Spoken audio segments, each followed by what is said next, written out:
everybody, I'm Haley and I've got something to show you. It's called a ripple tank, and it will help us see waves in motion, and it will help us learn how we can make waves, because what you do today can change the world around you. I always thought you needed something like an ocean to make a wave, but that's not the case. A wave can start with something small, like love. When you show love to someone, it starts a wave of love that spreads out to more and more people. It's what you might call the ripple effect. You might not have seen the ripples in that shot, so let's see it again in slow motion. See how the ripples got bigger and bigger? That's what happens when you show love. And that's not the only wave you can make in the world. You can make waves of peace, waves of joy, waves of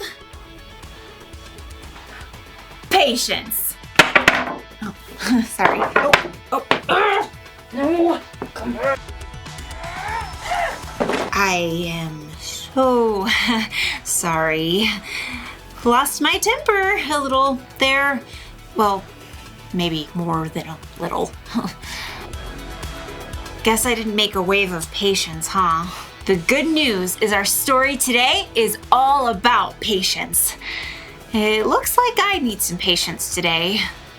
And I'm gonna need a mop, too.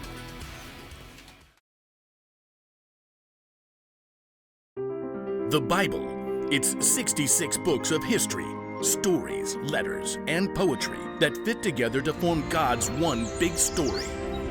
The epic adventure of how He created us and loves us so much that He made a way to rescue us. As we travel through the Bible, from Genesis to Revelation, we discover people who met God and found their lives changed forever. Now, for an amazing story, inspired by the book of Proverbs, chapter 15, verse 18. King Solomon, one of the wisest men to ever live, collected many wise sayings in the book of Proverbs. Chapter 15, verse 8 tells us, "A person with a bad temper stirs up conflict, but a person who is patient calms things down." Let's see how this truth might play out in our lives today. Izzy stared at her mom in disbelief. But theater camp is the best week all summer. I feel totally fine. Dad tested positive. He's okay, but he's got to quarantine, and I think the rest of us better stay home this week too. This is so not fair. Just like that, Izzy went from a whole week of fun with her friends at theater camp to watching her younger brothers at home while her mom worked. Can't they just go over to Aunt Rena's? That was the plan, but we don't want anyone else to get sick. We're not sick. It's just a week, sweetie. We'll do something fun later in the summer to make up for it. The next morning, Mom rushed through the kitchen. I've got to be on a Zoom call in 5 minutes. Jack, Ben, you listen to Izzy, okay?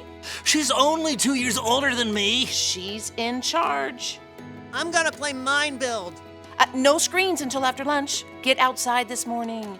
Outside? Or read. Do something creative. I was supposed to be practicing Hamilton songs. Mom headed upstairs, leaving Izzy with her brothers. Okay, guys. Pick something for breakfast. French toast. Great. Get the eggs, Jack. Get the eggs, Jack. Jack! I'll get them. Bread, vanilla. Don't you need a recipe or something? It's in my head. I'm not eating something you just made up in your head. I'm not. Everyone loves my... Izzy turned to see Ben reaching up for eggs on the top fridge shelf. Careful! Izzy stared in horror. 15 eggs had exploded all over the kitchen floor. Izzy exploded too. Ben, you're such a klutz. I'm sorry. Don't yell at him. Yeah, well, if you'd gotten the eggs like I said, he wouldn't have dropped them. I'm eating cereal. Izzy grabbed a roll of paper towels and shoved them at Jack. Not till after you clean up those eggs. No fair. Yeah, well, life's not fair. Izzy slammed the fridge door shut, which made 2 cereal boxes on the top of the fridge tip over and land in the egg mess. You can clean up your own mess. Jack stalked out, slamming the kitchen door behind him. I'm hungry. Izzy grabbed an egg-covered box of cereal out of the mess. Here. Need milk. I can't get the milk till I clean up your stupid mess. I said I was sorry. You're being mean. Ben sulked his way out the other side of the kitchen. Sighing, Izzy tore a handful of paper towels out and started to clean up the egg mess. Mom peered inside the door, earbuds in. I'm on mute. What is going on? Jack was being a pain and Ben dropped the eggs and I just lost it. Mom sighed. She typed a quick message on her screen, took out her earbuds, and set down her computer. Then she grabbed some wet wipes and started to clean alongside Izzy. I know this whole week isn't fair. I know your brothers can be annoying, but I really need you to take a deep breath when you want to snap. Why does everybody think deep breathing will fix the world? It doesn't, but it does give you a chance to think, to ask God for help and remember what's true. Mom gingerly tapped on her screen with an uneggy finger. Read this for me, okay? Izzy bent over the screen, trying not to drip egg.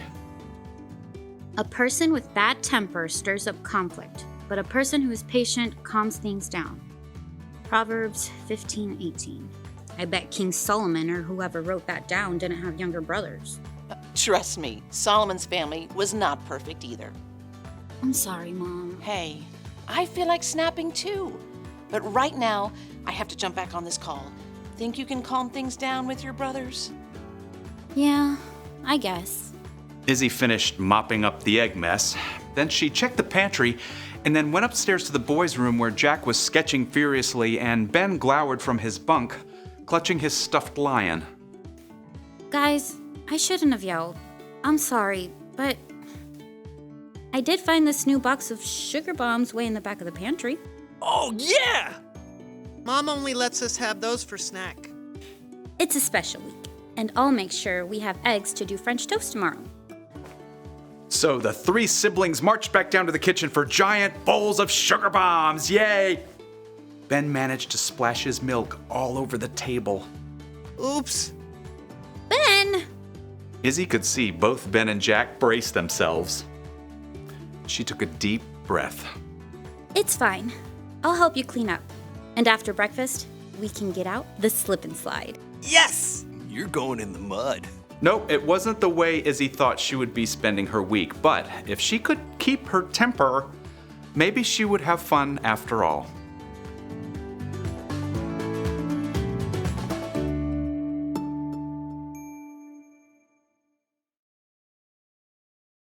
One of the Proverbs of Solomon is this: a person with a bad temper stirs up conflict, but a person who is patient calms things down.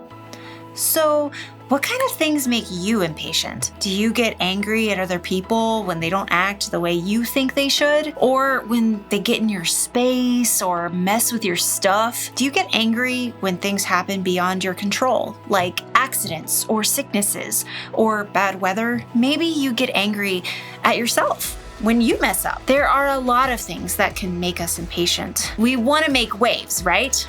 Start a ripple effect. But when you're not patient, you can make a wave too. More like a tsunami. Yeah. Patience is one of the hardest virtues to get good at. It takes a lot of time and a lot of practice. So, when you feel like you're about to lose it, you can try taking deep breaths. Or you can count to 10 or 20 or however long it takes. Or you can talk to God. When you put your trust in Jesus, the Holy Spirit can help you show patience. When you learn patience, you can go from someone who makes a mess to someone who calms things down. The one thing to remember today is this: be patient with each other. Everyone you see has their own struggles with impatience, so help each other out. And when you do mess up and lose your patience, take the time to make things right.